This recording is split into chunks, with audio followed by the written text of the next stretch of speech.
요즘에요, 많은 언론들이 이분의 발언을 주목하고 있습니다. 특히 요즘에는 신윤회권이다 이런 수식어가 따라붙기도 하는데요. 네, 국민의힘 윤상현 의원 직접 스튜디오에 모시고 관련해서 얘기 나눠보도록 하겠습니다. 안녕하세요. 안녕하세요. 네, 어서 오세요. 예, 윤상현입니다. 네. 요즘에 국정감사 기간이라면 상당히 바쁘시죠? 예, 바쁩니다. 제가 참 첫 질문으로 가장 여쭤보고 싶은 게 그거예요. 앞서 제가 얘기했지만 예. 앞에 수식어가 요즘에 신윤회권이다 이런 수식어가 붙어요. 어떻게 뭐 생각하세요? 이 신윤회관 또 신핵관으로도 이렇게 부르는 경우도 있는데 네. 저는 윤석열 정부 일기 국정 운영에 대한 실망감의 표시가 아니냐. 어? 그래서 대통령과의 두터운 신뢰를 바탕으로 정말로 당내 또 민심의 요구를 과감하게 전달할 수 있는 새로운 인물이 필요한 거 아니냐. 이런 의미로 받아들입니다. 네. 그러면 이제 대통령과의 신뢰관계는 뭐 좀 두터우신가요? 저는 뭐 신뢰를 갖고 있다고 생각합니다. 네. 당내 민심을 전달하는 역할을 위해서 아마 그런 수식어가 그러니까 그게 붙지 어떤 않았나? 이런 특정인보다는 네. 그런 사람의 필요성을 두고 얘기하지 않았나 이런 생각을 합니다. 네. 지금 국민의힘이 가까스로 이 가처분 정국에서 벗어나고 예. 이제 또 전대를 향해서 박차를 가하고 있지 않습니까? 예. 윤상현 의원님께서도 차기 주자로 또 거론이 되고 있기도 한데 예. 차기 이 국민의힘의 당대표가 될 사람이 가장 풀어야 할 시급한 과제는 뭐라고 보시는지? 당 대표가 풀어야 될 과제는 네. 일단 당 대표의 조건을 말씀을 드리면은 네네. 일단은 대통령하고의 두터운 신뢰를 바탕으로 왜 집권 여당의 대표이기 때문에 그렇습니다. 네네. 그리고 좀 전에 말씀드린 당내 어떤 민심의 요구를 과감하게 당당하게 말씀드릴 수 있는 사람.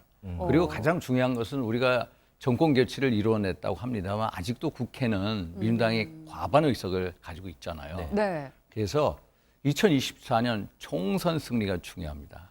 총선 승리를 이끌 전략적 마인드가 있느냐 네. 이것도 중요하고요. 또 하나는 아시다시피 민주당 지도부를 보세요.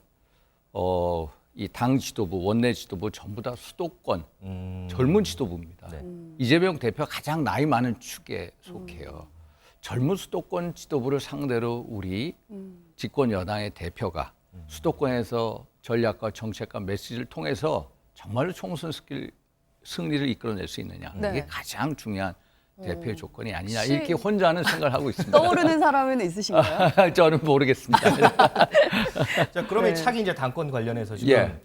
김기현 의원이 안철수 의원의 정치 경력을 두고서 뭐 상당히 비판을 하는데 그에 예. 대해서 이제 윤상현 의원께서 좀 문제 제기를 하시더라고요. 근데 이제 그 뭐 안철수 대표나 김기현 의원은 서로 이제 당권 경쟁을 하겠다라고 공공연하게 말씀하시는 분들이고요. 네. 선의의 경쟁을 하는 데 있어서 정치 도의상 공격할 지점이 있고 공격하지 않을 지점이 있다.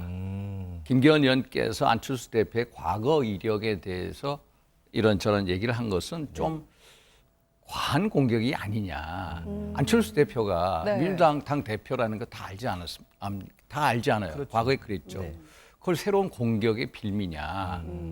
우리 윤석열 검찰총장도 누가 임명했습니까? 문재인 대통령이 임명했어요. 네. 김종인 비대위원장, 민주당에 비대위원장 했고 비례대표 이번 국회의원까지 하셨어요. 네. 그런데 우리 당에 국민의힘의 가장 주춧돌 역할을 하신 분들이잖아요. 그래서 안철수 후보를 하고 우리가 합당을 하고 또 오세훈 시장 후보하고 또 윤석열 대통령 후보하고 같이 우리가 단일화를 했어요. 네. 그런데 그 당시에 단일화를 반대했으면 모르는데 단일화된 마당에 우리 한 식구가 됐는데 과거 이력을 가지고 좀 토를 다는 것은 페어플레이가 아니냐, 페어플레이가 아닌 것 같다. 이런 의미에서 제가 지적을 했습니다. 네. 그렇다면 다른 또 당권 주자로 꼽히는 유승민 전 의원 같은 경우에 현재 지금 여론조사상으로는 차기 주자 1위로 달리고 있습니다만 이게 뭐 역선택 때문이 아니냐 이런 얘기도 나오고 있고요. 그 이유는 뭐라고 보시는지? 그것도 맞는 표현입니다. 사실 이제 유승민 전 의원 같은 경우에 대통령에 대한 공격을 함으로써 지지율을 끌어올리고 있는 것도 사실입니다. 그래서 우리 당에 보면 역선택 방지 조항을 반드시 넣어야 된다. 국민의 국회의원들한테 물어보면 무조건 거의 100%가 역선택 방지 조항을 넣어야 된다. 라고 다 의견의 합치를 가지고 있습니다. 네. 왜냐하면 지난 대선 후보 경선 때 우리가 역선택 방지 조항을 못 넣었어요. 민주당은 역선택 방지 조항이 있습니다. 그래서 네.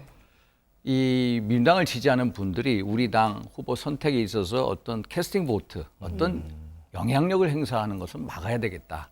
이게 우리 당 국회의원들의 거의 합치된 컨센서스라고 해도 과언이 아닙니다. 네. 그러면 이 유승민 전 의원 관련해서 좀 뭐 이전에 이준석 전 대표도 그렇고요. 유승민 예. 의원 같은 경우에는 윤석열 대통령도 비판을 하고 뭐 당내 이렇게 뭐 예. 비판을 많이 하잖아요. 그래서 일각에서는 뭐 야당 인사냐 뭐 이런 제가 의견 나오는데 지난번에 그 정윤석 비대위원장의 실수 하나 가지고 사과하고 사퇴해라. 이걸 보면은 꼭 야당 인사, 강경 야당 인사가 비판하는 것 같아요. 좀 비판의 금도를 넘어서지 않았나. 그래서 유승민 의원 같은 경우에 물론 훌륭하신 분입니다. 합리적이고 또 지적인 분인데 이 공격하는 데 있어서 선의에 찬 비판이냐라는 거 정말로 선의에 찬 비판이 아닌 경우로 보이는 경우도 많다. 네. 우리 대통령에 대한 공격도 보면은 이게 완전 강한 야당 인사가 비판한 것 같아요. 그걸 통해서 어떤 이 후보의 지지율을 끌어올리는 거 아니냐라는 시중에 우리 보수 정당 당원들 사이에 우려가 있는 건 사실입니다. 그 우려가 엄청나게 큽니다. 네. 국회의원뿐만 아니라 우리 국민의힘 당원들은 역선택 방지 조항을 반드시 넣어야 된다. 이게 거의 아마 100% 컨센서스라고 해도 과언은 아닙니다. 앞서서 이제 윤 의원께서 신윤핵관으로 불리는 이유 그리고 앞으로 당 대표가 돼야 될 사람의 네, 그 예. 조건을 예, 말씀을 예. 해주셨는데 그 접점을 들어보면은 혹시 윤상현 의원 본인이 직접 좀 당 대표 주자로 나설 생각이 있으신 건 아닌지 이런 생각도 아니, 들거든요. 저에 대한 기대가 있는 것은 고마운데 저도 네. 어떤 윤석열 정부의 성공을 위해서 역할을 해야 된다라는 이 일심에는 네. 변화가 없고 그게 어떤 역할인지는 당 계속 대표도 고민을 상관이 없다. 아니 그거를 계속 고민하고 있는 중이고요. 아, 네. 저는 당권 전당대회 문제에 있어서 조기 과열은 전혀 도움이 되지 않는다. 왜 아직 좀 그러냐면은 이르다고 보시는 건가요? 전당대회가 당권이 조기 과열되면 과열될수록 내부 균열이 생길 수밖에 없습니다. 아, 왜냐? 후보들이 대통령을 공격함으로써 반사적 이득을 지지율을 끌어올리려고 하는 경우가 있는 그렇죠. 아시다시피 어느 후보가 그런지 아시지 않습니까? 그래서 지금은 공공연하게 민주당이 대통령의 이 탄핵, 퇴진을 주장하고 있습니다. 그런데 민주당이 저렇게 탄핵, 퇴진을 주장하는 마당에 우리 내부의 균열을 방지해야 될 거 아니냐. 우리는 지금 현재 민주당과의 어떤 전선에 모든 네. 역량을 맞춰야 될 때다. 현재. 오히려 그래서 주자들이 막 나오면 흥행이 되는 거 전당대회를 막 아닌지. 조기에 서로 막 그 과열시키는 건 옳지 않다. 그 전당대회는 어차피 국정감사 또 우리 정기국회 예산안을 통과시켜야 되지 않습니까? 네. 그거를 하려면은 한 12월 초까지는 좀 그거 끝난 다음에 해도 전혀 늦지 않다. 네. 이런 말씀을 드립니다. 아직은 왜냐하면 우리는 집권 여당이기 때문에 네. 어떤 민생이나 법안이나 또 예산이나 이런 문제에 있어서 집권 여당으로서의 책임의식이 있어야 됩니다. 그걸 먼저 우선 끝내는 게 낫지. 네. 우리 내부의 어떤 이 당권 경쟁은 좀 그 후차적인 순위다라는 말씀을 드립니다.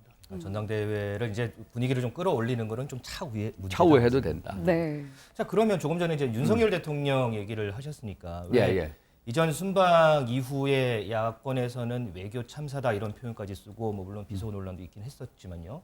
근데 이후에 이제 또 바이든 대통령이 또 친서도 보내왔고 거기 IRA 관련도 언급도 있었고. 예. 자, 윤상현 의원이 보시기에 윤석열 대통령의 외교력 어떻게 좀 야, 보세요? 저는요. 솔직히 윤석열 대통령 입장에서 너무나도 억울합니다. 음, 외교 참사라고 하는데 저는 정말로 이 일지나 그 내용을 알면서 외교 참사라는 거 하나의 선동이다라고 생각합니다.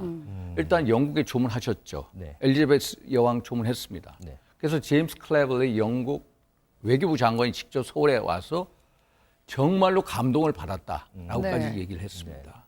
영국 조문 외교 문제 없었습니다. 이 조문록 작성은 소위 말해서 장례식 이후에 하기로 그 영국 왕실의 안내에 따라서 한 것뿐입니다. 그 당시에 다 그렇게 했습니다. 그렇게 한 분이 폰덴 라이어 EU 집행위원장, 네. 그리스 대통령, 오스트리아 대통령, 모나코 국왕, 또 이태리 총리, 이집트 총리 다 대통령 똑같이 했습니다. 그런데 어떻게 그걸 조문 참사로 하느냐? 그건 말이 안 되고 바이든 대통령하고 48초 만났다? 천만에요. 바이든 대통령 3번 만났습니다. 찰스 3세 국왕의 이 만찬 리셉션 또 바이든 대통령하고 글로벌 재정 공약 회의 마친 다음에 그게 48초 만났다고 얘기를 하는데 네. 우스운 얘기. 그리고 대통령하고 또 그 국왕 아니 그 이 대통령 이 저녁 만찬을 만났거든요. 네. 그런데 요번에 윤석열 대통령 저기 화면에 나옵니다만 가셨어요. 네. 가셔서 요번에 이 바이든 대통령이 9월 20일, 23일 양일간 오기로 했다가 일정이 단축이 됐어요. 그래서 23일 하루 와 있었어요. 네, 네. 그러면 저 유엔 총회에 186개국의 국가 원수급 정상들이 왔습니다. 그러면 바이든 대통령하고 만난 사람은 딱 5명밖에 안 돼요. 5명. 리트라스 영국 총리, 필리핀의 이 페르난도 마르코스 주니어 대통령 그 두 분은 최근에 취임을 했어요. 그래서 네. 최초로 정상회담이 이루어진 거예요. 그리고 나머지 윤석열 대통령, 기시다 후미오 총리, 마크롱 대통령 짧게 만났어요. 그걸 어떻게 외교 참사를 하느냐. 또 대통령하고 이 IRA, 네. 인플레이션 감축법 문제 아니면 또 우리 한미통합 수화포의 문제에서 큰 틀의 외교적 협의를 하고 또 보좌진들한테 그걸 얘기하라고까지 얘기를 했거든요. 그래서 바이든 대통령이 친서가 왔어요. 네. 그래서 IRA 문제를 서로 계속해서 대통령의 우려를 너무나도 잘 알고 있다. 네. 열린 마음으로 솔직하게 계속 협의하자. 이렇게까지 얘기했는데 그게 왜 외교 참사인지. 아니 카멜라 해리스 미 부통령 한국에 와서요. 우리의 우려 사항에 대해서 정말 해소 방안을 만들겠다. 네, 네. 집행 과정에서 만들겠다는 법안의 어떤 룰, 이행 규칙 같은 거 만들 때 그걸 해주겠다. 이렇게 하는데 이걸 어떻게 외교적 참사를 하느냐. 난 그래서 정말 안타깝습니다. 외교적 참사가 아니라 제가 최근에도 정무위 국감 질의에서 얘기를 했습니다마는 참사가 아니라 외교적인 참 성과를 많이 내고 왔다. 그리고 대통령이 요번에 참 뉴욕에서 여러 이 4차 산업 관련된 분들하고 이렇게 투자 이 간담회를 해가지고 역대 대통령이 최고 많은 투자 유치까지 했거든요. 네. 그게 11억 달러가 얼마 됩니다. 그런데 외교 참사로 얘기하니까 대통령은 아마 정말로 이게 말이 안 된다고 그럴 겁니다. 의원님께서 예. 워낙 이제 외교통으로 유명하시고 외교통일위원회 위원장까지 하셨고 했습니다. 북한 얘기 또 여쭤보지 않을 수가 없을 것 예, 같아요. 요즘 상황 정말 심각하잖아요. 9.19 군사합의까지 파기하면서 예. 도발 수위를 계속해서 높여가고 있는데 예. 지금 상황 어느 정도 인지하고 계신지. 지금요. 최근에 뭐 그 12일 날 북한이 서해상에 순항 장거리 미사일 쐈죠. 네. 또 13일 날 14일 새벽에 뭐 했습니까? 막 이 우리 텔이라고 이 TAL 네네. 전술 조치선까지 전투기가 비행 위협을 했죠. 네. 포격 사격 해상에. 네. 육해공 동시 모든 다발적으로. 도발을 동시 도발을 네. 했습니다. 그래서 지금 오늘부터 20차 중국 전당대 그렇죠. 20차 중국의 이제 당대회가 시작이 됐어요. 그게 일주일 후에 끝나거든요. 그래서 저는 이렇게 봅니다. 각종 그 미사일에 대한 투발 수단을 다양화시키지 않습니까? 네. 결국 종착점은 뭐냐? 7차 핵실험이다. 7차 핵실험 곧 할 가능성이 거다. 있다고 그 보시는군요. 가능성은 높습니다. 그 준비는 다 마쳤습니다. 우리가 2018년 5월 달인가 그 함경북도 길쭉은 풍계리의 갱도를 폭파시키지 않았습니까? 네. 그 입구만 폭파했습니다. 그런데 그거를 다 복구를 했어요. 지금은. 복구해가지고 다 준비를 됐어요. 시기의 네. 문제다. 그래서 네. 요번에 핵실험을 한다면은 전술 핵탄두 아니면은 핵무기의 소량화, 경량화를 위한 핵실험을 할 거다. 네. 이렇게 봅니다. 이렇게 되면은 우리나라도 대북 대응 체계를 조금 바꿔야 되는 거 아니냐 이런 목소리도 나오고 있거든요. 그래서 지금은 최근에 대통령께서도 뭐 전술핵 배치 등 여러 가지 현안에 대해서 다 검토를 하겠다. 대통령에서 당연한 입장입니다. 네. 우리가 뭐 전술핵 배치는 안 된다라고 우리가 구태여 우리의 전략적 선택지를 막아놓을 필요성은 없다. 우리의 군사적 옵션을 다 테이블에 올려놓고 상황 판단해 보자라는 게 저의 입장입니다. 네, 알겠습니다. 오늘 시간 내주셔서 또 자리해 주셔서 너무 감사합니다. 좋은 예. 말씀 잘 들었습니다. 감사합니다. 고맙습니다. 예.